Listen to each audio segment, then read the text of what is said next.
Wellbeing at Work Through a Cultural Lens.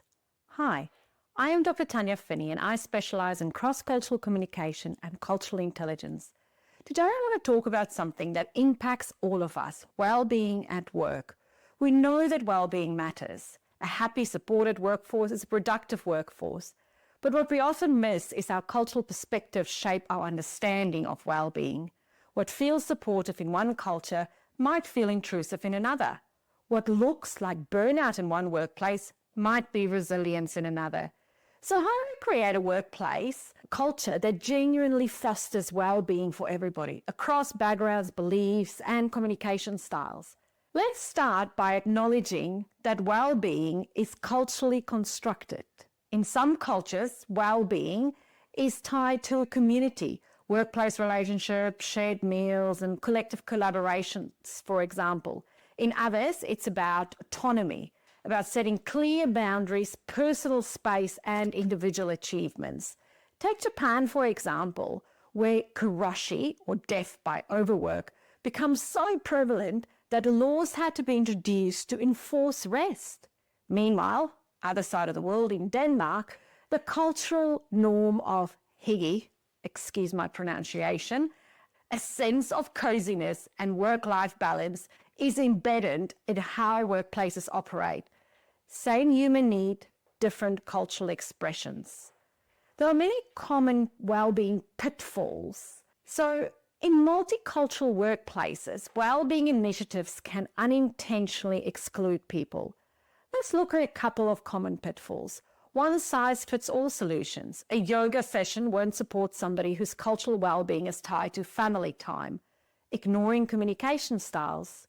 Some cultures experience or express stress much more outwardly, while others internalize it. Just because someone isn't saying that they're overwhelmed doesn't mean that they are not.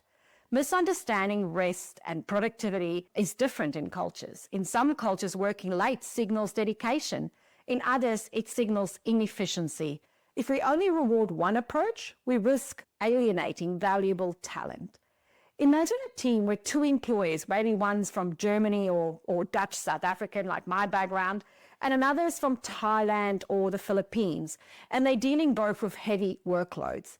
The German employee openly discussed their stress in team meetings, expecting their manager to intervene.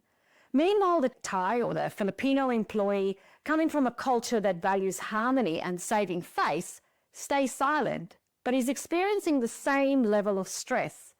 Without cultural intelligence, the manager might assume the German or Dutch South African employee needs support, while they overlook the Thai employee, simply because they didn't vocalize their struggles. This is why having multiple ways for employees to express stress is crucial practical strategies for a culturally intelligent approach. So how do we get it right? Here's 3 ways to embed cultural intelligence into workplace well-being. Offer flexible well-being options. Give people a choice: quiet spaces, group activities, digital check-ins. Make space for different communication styles. Encourage multiple ways to share stress levels: direct check-ins, anonymous surveys, small group discussions, and adapt leadership expectations. Instead of assuming someone isn't struggling because they don't vocalize it actively, create safe spaces for different forms of help seeking. Well-being isn't just about what we do, it's about how we do it and who we include.